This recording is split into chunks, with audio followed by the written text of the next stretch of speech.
Broadcast Amsterdam, your local... Hello and welcome to the Amsterdam Film Show. We share new cinema releases in the Netherlands and review some of them, talk about special film events in the city of Amsterdam, all of them in English usually, or with English subtitles. So Broadcast Amsterdam is trying out something different and bringing you the Amsterdam Film Show more often, not just once a month. So although... Let's see, Elliot and guest Mike Gomez released a December edition earlier this month. We hope you'll enjoy this extra episode in December. We've got 3 guest reviewers from UvA Film Studies, Bogna Bochińska, Zoe Verbeke and Sharon Canals coming up.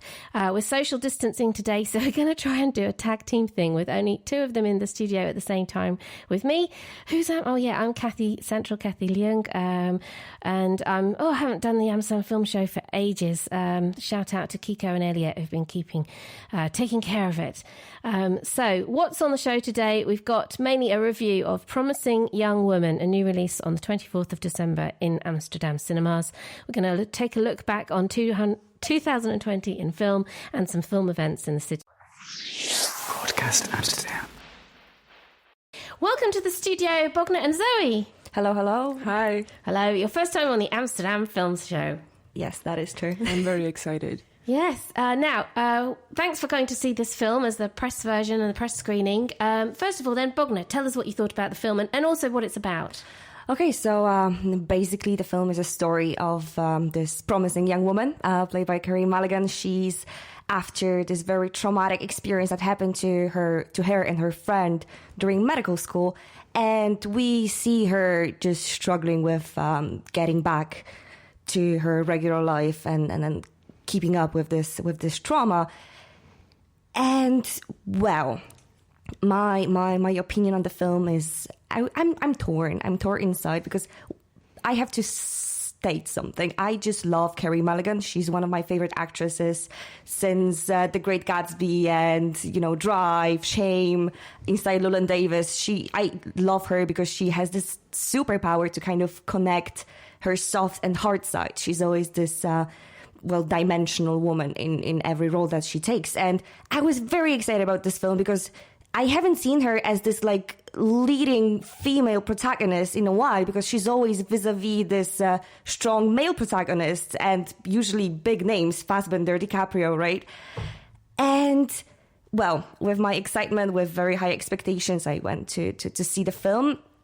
And well, all the worries that I had about it kind of came true, because I was very afraid how they're gonna take upon this such a serious subject matter that is, sexual abuse and rape with comedy, because the lineup for the film, there were comedy actors. And unfortunately, my problem with that was the serious subject matter that was just very far from the comedy that they were presenting. And there were moments when I felt bad about laughing. I was in this zone of being very, very, very anxious, very, scared, because it's a thriller. It's a comedy thriller, so it's very successful in keeping you on the edge of your seat, that's for sure. But as I said, I was conflicted. I felt bad about being entertained at moments, because the jokes sometimes were really good. So it is an entertaining film. It's a very good watch in a sense, because it delivers what it's supposed to. But there is this ethical dilemma. Do you feel dirty then afterwards, or manipulated into laughing? Perhaps a little bit. I definitely did. I felt manipulated into laughing. I felt really angry and unsatisfied after, but I really enjoyed the film nonetheless. Yeah, that's the thing with this film. It makes you uncomfortable, and I guess this is what it kind of is trying to do. This is the achievement. So it is an uncomfortable story. So basically, Carey Mulligan plays a young woman, according to IMDb, traumatized by a tragic event in her past and seeks out vengeance against those who cross her path. So your kind of fear was based on seeing the trailer, I guess. Did you read anything going into it? No. I decided, I seen the trailer before. I even knew that I would have such an opportunity to go to the press release. That was very exciting. But I decided to just kind of go with an open mind and see where the film is going to take me. Ooh, it's interesting that Zoe, you too feel angry as well in the same way. Yeah, I think I had a very similar experience because, not because I love Carey Mulligan, but because I love Bo Burnham. I've been following him since like 2010. He's like, his work and his shows have a very special place in my heart. And when I went into the film not knowing anything about it, I purposely didn't watch the trailer, didn't read anything. I had no idea what the plot was going to be or who the actors were going to be. I knew from like social media that Bo Burnham was working on something, whatever that meant. Who is Bo Burnham? Where do we know him from? He's a comedian. I don't know, he got like really big on YouTube back in like 2012, and then he made a couple comedy shows, and now he has like a poetry book out, and he made a film called 8th Grade. He directed it, which was really good. Yes, that was so popular, so he's known for comedy, and then was brought into this. And would you say he was playing a comedic role? Yeah, he's like known for like self-aware, kind of like woke comedy. Yeah. So when he appeared on screen, I like gasped out loud. I was like, oh my God, I can't believe he's here. Was there any like talking to camera from any of the characters? No. Okay, not that's as not long that as I kind of. remember. But as we're talking about those, well, Bo Burnham or Carey Mulligan, the film is gifted with its cast. And whether it's just like a guest appearance of, for example, Christopher Mintz-Plasse, McLovin, I gagged. I was happy to see him. Or Laverne Cox, great role. It was really good to see her on the big screen. And where's she from? Well, Orange is the New Black, predominantly, right? I'm not sure. Oh, yeah, Orange is the New Black. Okay, yeah, cool. Wow. Super. Well, thank you. So we've heard mostly what Bogna's thought of the film. We're also going to do our bit of a tag team now. We're going to bring in Sharon Canals, and then also bring Zoe back in later. That's how it works on the Amsterdam Film Show. Broadcast Amsterdam. Yeah, that was Fletcher and Last Laugh from Promising Young Woman soundtrack. We're talking about Promising Young Woman, a new film in Amsterdam cinemas in December. Right, welcome, Sharon. Hi. Welcome. So, you also see the film. You can tell us what you thought about it. I thought almost the opposite of Bogna. I went into the film not knowing who the actors were or anything else, so I had no expectations at all. So when I saw the film, and I actually really liked it. Wait a minute. You didn't know who Carey Mulligan was? I didn't recognize her. Hearing Bogna speak right before here, I actually realized where I know her from. Like I knew her from somewhere, but I didn't realize where till now. Cool. But you, what did you think then of Promising Young Woman? I actually thought, well, mostly like I realized that my body reacted to the movie. So my heart was beating faster, my stomach was turning, and I've never really had that with a movie, or at least on rare occasions. So I thought that was really interesting. And it is a mix of comedy and thriller and revenge film, which I thought was very interesting, because instead of it being just a really tough topic to attack and to watch, it was actually really... To me, they made it more accessible, and I'm really curious as to how men react to this movie. And seeing as we're all women, I know how we all react, because we were mostly angry and frustrated. But I just really want to know how men react to this movie, because I feel like it makes the comedy and the thriller aspect make it more accessible to other genders.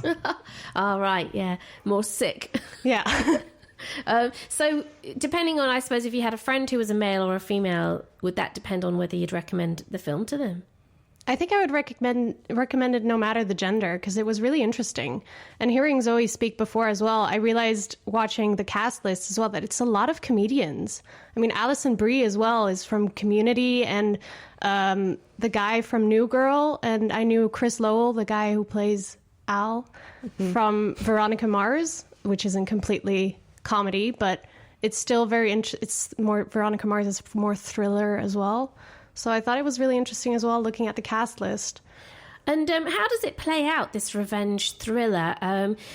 Do we see it kind of like linear from the kind of inciting moment? There's an event in her past, a rape event, and then she's taking. How does that all kind of devolve?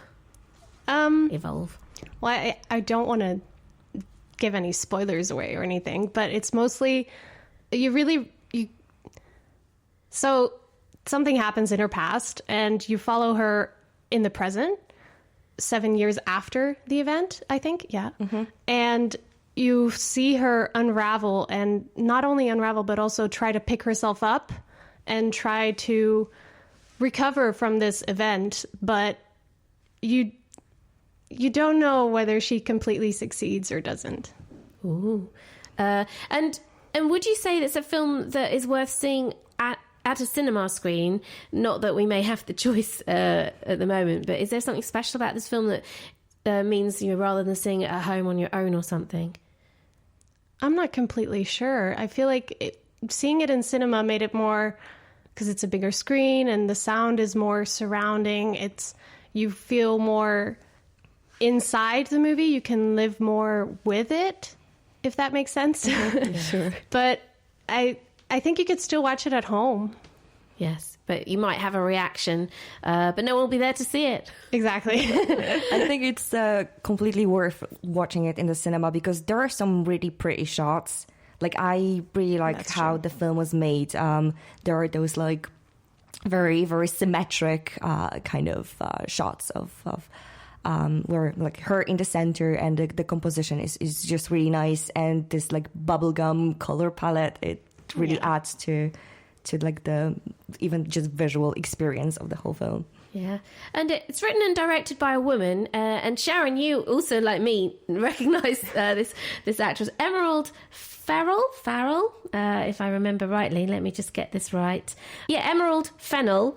What do we know her from, Sharon? We know her from The Crown. She plays Camilla. Yeah, Camilla Parker Bowles, which does have its comedic moments in The Crown, actually, in this character.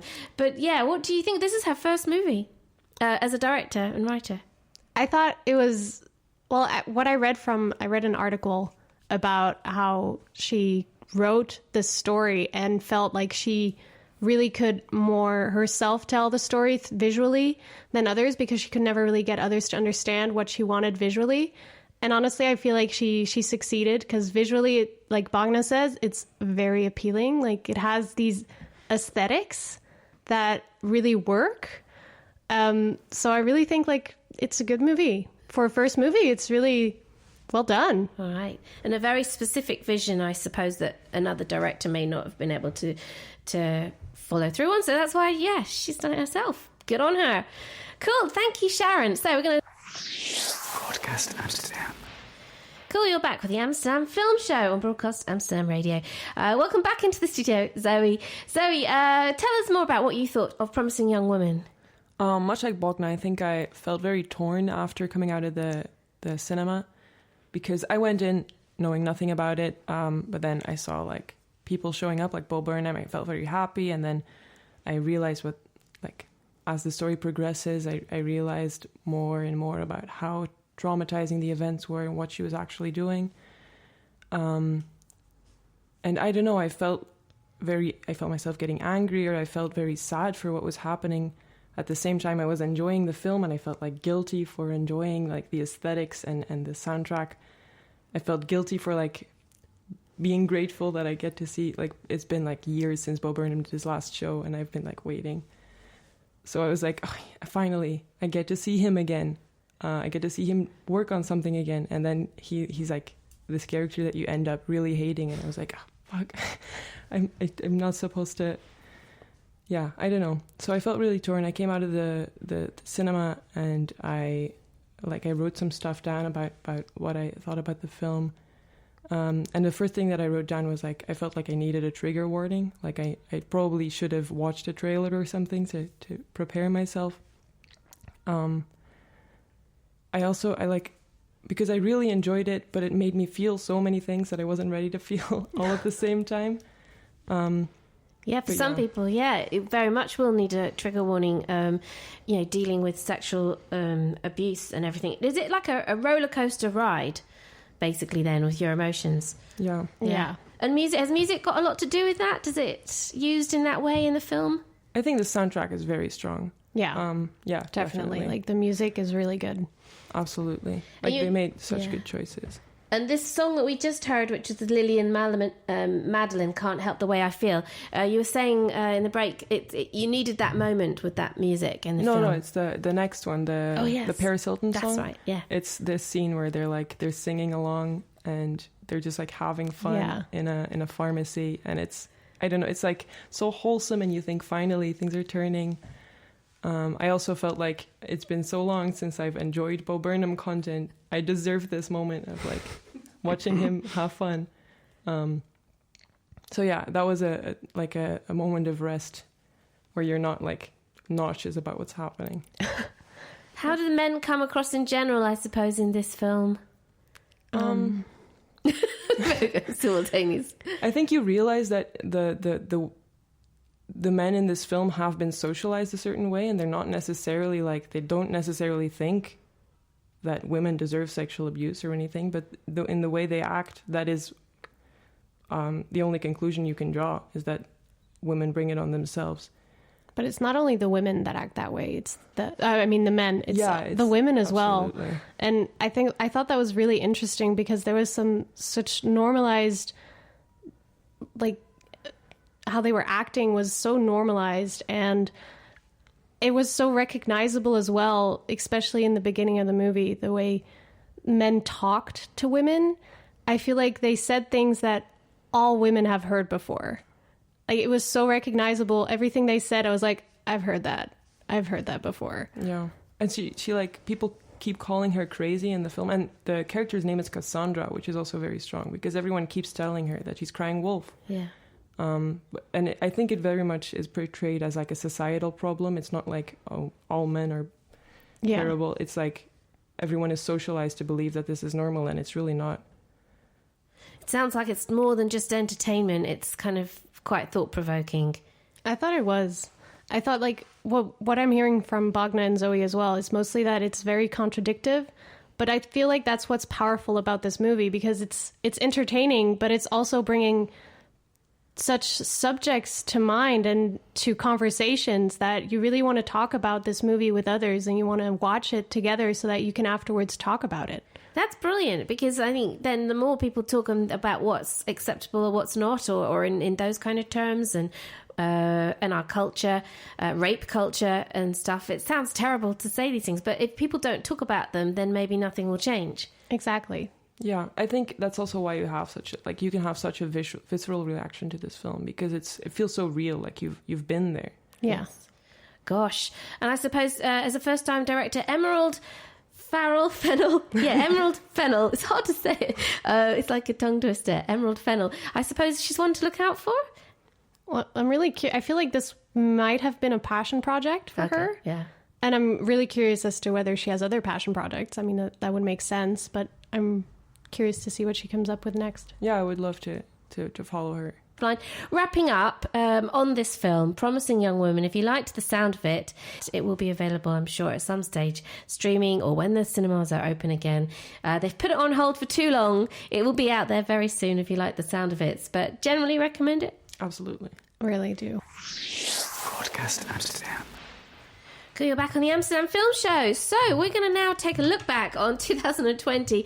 And Zoe, tell us, in this terrible year, I suppose, for cinemas as well. We went to see the new Woody Allen film in the Eye, which I did not like. I think I don't really have a favorite film in 2020. I have a least favorite film, and it's Woody Allen's Rifkin Festival. Oh, wow. Oh, yes, that one. What's it called again? It's Rifkin's Festival. Rifkin's Festival. So, but I don't know. But you must have given him a chance, I suppose, by going to see it. What was you went there? It's because my partner's from San Sebastian, and the whole film is made in San Sebastian. So we really just went because he was homesick and he wanted to see home. But yeah, the whole film is it's made by Berlusconi's film company, and it's like the whole time through you're like, I hate this. Like this is just misogynistic, and I don't want to keep watching. But you're stuck there, and like, I don't know, I didn't like it. So Berlusconi is still in the business. Is it about him, or was the film produced by? He produced the film. Oh, apparently he owns like most of Italy's production companies, and also a couple Spanish production companies. Oh, so he's never. I don't know. He's still in there anyway, keeping going. So that's it. Was it? I suppose fair to say Lab 111 is that one of your favourite Amsterdam cinemas? Yeah, I think not necessarily because it's like the best in like terms of graphics or whatever, but they have just a fun program. They did this thing for what's his name again? The guy from Lost in Translation. Oh yes, Bill Murray. Yeah, Bill Murray. They did a program for his birthday with a bunch of his films, which we recently watched Sofia Coppola's new film On the Rocks, which is not like groundbreaking or anything, but it's just a fun time. Like you enjoy it. So we went to watch some Bill Murray films, which was a lot of fun. Just like I haven't watched any film in 2020 that I was like, this is amazing, this is the next big thing. Except maybe A Promising Young Woman I had a really big reaction to that. But I've had like some nice times, some enjoyable times. I saw Mank, which was it was nice. Oh yeah, you saw that in the big screen. Yeah, I did. Because it's on Netflix now, I suppose, which is how I guess most people are going to see it. No, probably. I don't think it's worth going to the big screen. Yeah. Oh, that's from David Fincher. I remember Elliot and Mike were talking about that in the previous issue of Amsterdam Film Show. If you missed that, you can catch up on demand, like all of our shows.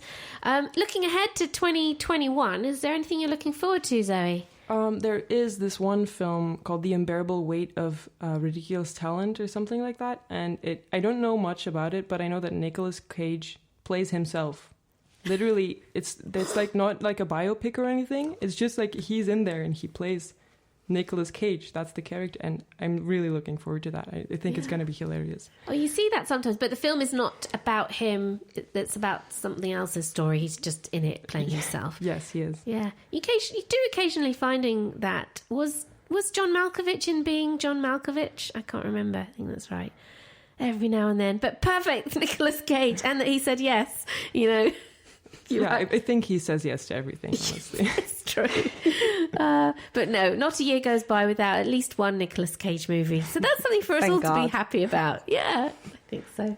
I think you're right. Anything else? I think I'm going to watch the Uncharted movie. I'm not like excited about it, but I don't know. It looked like it was going to be pretty. What's it called? Uncharted. Uncharted. What's it about? Tom Holland. It's a movie based on the video game Uncharted. Oh. Which I haven't played. Yeah. But I just want to see it because it looks pretty. That's completely off my radar, Uncharted. Both, I hadn't heard of the video game and I hadn't heard of the film. Tom Holland, is it the one from the Spider-Man movies? Yeah, he is. Cool. Good to know. Right, let's take a very quick break and we're going to hear from each of our reviewers on their looking back and looking forward. But thanks for that, Zoe, and thanks for being on the Amsterdam Film Show. Broadcast Amsterdam. Cool. So we're going to hear a quick look back on 2020 films for you, Bogna. What do you remember from your screenings in Amsterdam? Well, I moved into Amsterdam just in August, so there hasn't been much of it, but I do enjoy my time here and the access to all like smaller cinemas. It's amazing. So my highlights of 2020 and my time in Amsterdam, that would definitely be Sweet Thing. From Alexander Rockwell. It's like this more of an indie film, but it was just super sweet and I loved it and it was great. I remember I went to the cinema just feeling very bad and just the first film that was playing and it was so worth it. It was great. And I also recognized the director from a film I've seen some time ago from like 90s and it's with Steve Buscemi and yeah, that's Alexander Rockwell. Cool. It's very interesting. Was that part of a retrospective or is it a recent release? No. It's a new film. It's a film released this year. It's very exciting. It's amazing how long, you can go on and then there's still discoveries that you have not heard about, even in a year like this, which was so difficult for cinema. But Zoe, there's normally, not Zoe, Bogna, there's normally so many film festivals as well in Amsterdam and, you won't even have had all of those riches. Nope. But no. You might have heard of the legendary Pluk de Nacht and stuff like that. The Rialto Foreign Film Festival is always really nice, and with the outdoor screenings and stuff in the Vondelpark sometimes. But well, hearing all that just makes me very sad. So that's all right. You've got those things to look forward to. But let's okay then, because you haven't been in town for very long. No. But what also made me happy when I was here was the fact that Corpus Christi was hanging out in cinemas for so long, even though this film, I think it was a national release international release, I think, in the beginning of the year. Yeah. And well, it's a Polish film and I'm Polish, so it was nice to see it.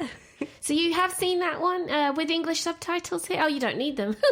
I did see it back at home at some point this year, and I actually rewatched it in a cinema here, and it was a fun experience looking at Dutch subtitles and having no idea what it says.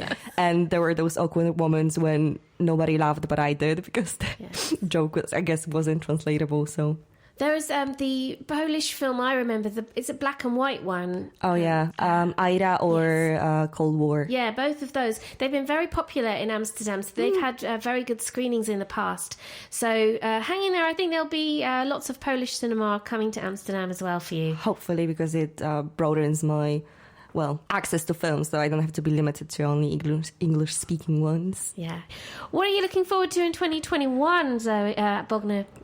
Well, first of all, I really want to see The French Dispatch, the new Wes Anderson film. Oh, yes. I'm low-key excited about it because the cast is just everything. And I just like to see what Anderson has. Is Timothée Chalamet in this one? Yes. Yeah, of course, that was it. The French Dispatch. It has been going on. Do you think, is that one delayed, I wonder, or not? Because it feels like it's been, trailed for ages. I think it was supposed to be released this year, but I think the set was kind of like the filming prolonged and like editing process. And now it's supposed to come out at some point next year. And that is surely a big screen one to see on the big screen, isn't it? I hope they bring that out. In cinemas for a proper release. Cool. Well, thanks for joining us on the Amsterdam Film Show, Bogna. Absolute pleasure. Let's hope you're also a Nicolas Cage fan as well. You're looking forward to that as well. They're all looking forward to the Nicolas Cage Definitely. film. What's it called again? Wait, I looked it up. I can find it back. The Unbearable Weight of Massive Talent. Coming out in 2021. Why do you like the sound of that so much? Well, I just read the one sentence that it says what it's about, and it sounds hilarious. It's an obsessive fan forces actor Nicolas Cage to recreate his most famous characters and scenes during a birthday party. Can you just imagine? Yeah. But I wonder what the narrative will be like. Is it, where there will be the drama and the kind of, I hope it's a little thrillery, like the person is threatening to kill him and you must be Nicolas Cage. Honestly, I don't even care. I just want to see it. Oh, like in Misery, where she's forcing him to finish the book, Kathy Bates and, and stuff, and she's deranged. Yeah, maybe like that. Suppose. Cool. So thanks, Bogna. We're going to hear from Sharon next on her looking back and looking forward. Podcast Amsterdam.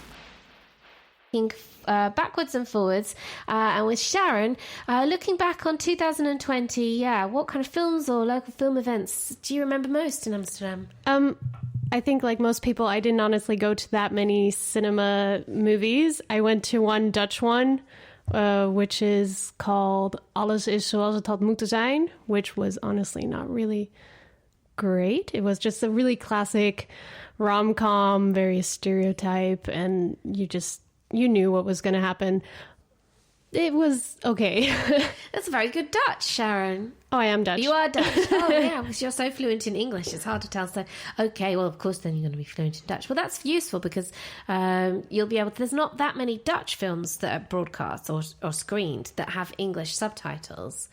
Yeah. Is that right? Yeah. Well, they try to, but I don't... Mostly the late ones, I think. Yes.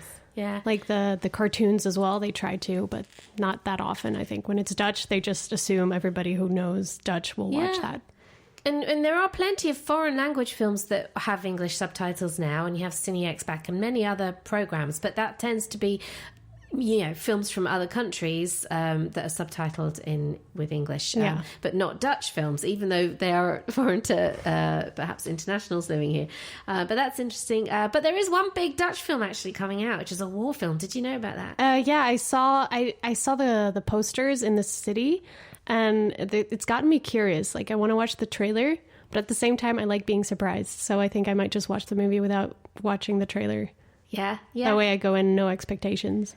It's one of the highest budget Dutch films. Really? Yeah. Oh, wow. So it might be worth going to the big screen on. Oh, that would be cool. Yes, yeah. I watched a Dutch film that was filmed in lockdown, which I can't even remember what it was called, but it was the actor who is playing Ferry, someone in the there's a Netflix series, and he's a criminal undercover. Oh, the guy from the Jumbo commercial? Yeah, I think so. Frank Lammers or something. Yeah, Yes. I can't describe him. Yeah. I just know him as the Jumbo guy. Yeah, and he's playing a teacher in lockdown, and he gets caught on camera like doing something stupid or dancing in his underpants or something. But I liked it. It's a Dutch film, and I'm not fluent in Dutch, and it was just like it was a bit of fun, like the film that you were talking about. I think just something to like spend the time a little bit. And for the rest, I mostly actually watched movies from streaming services, like the new releases. Mm-hmm. And I watched on Disney Plus the Mulan. Oh, really? So what did you think about that? I hadn't rewatched the cartoon in a while. Yeah. So I feel like it was actually not that bad. Yeah. Because I read a lot of horrid things about it. So it was actually not that bad. But then rewatching the cartoons, you sort of just miss Mushu. Oh, yes. Yeah. Mushu's not in it, which when you rewatch the cartoons, you're like, oh, I miss Mushu. Oh, anything you're looking forward to in 2021? Well, the Dutch war film, and I kind of really want to watch Wonder Woman. Oh, yes, totally. Which you never know might get put back because with the lockdown. And in the Netherlands, we're having a lockdown. The cinemas might get closed down as we speak. And then the release, which is meant for the 16th of December of Wonder Woman. I kind of cross your fingers. But it might come slightly later, and it might come in 2021. That's it. Something to look forward to. Exactly. Great. Thank you for joining us on the Amsterdam Film Show. Thanks for having me. And Zoe too. Yeah. Look forward to more. We're going to hopefully do more of the Amsterdam Film Show more regularly in 2021 as well. Broadcast Amsterdam, your local radio station, 24/7 and on demand. Or on broadcastamsterdam.nl.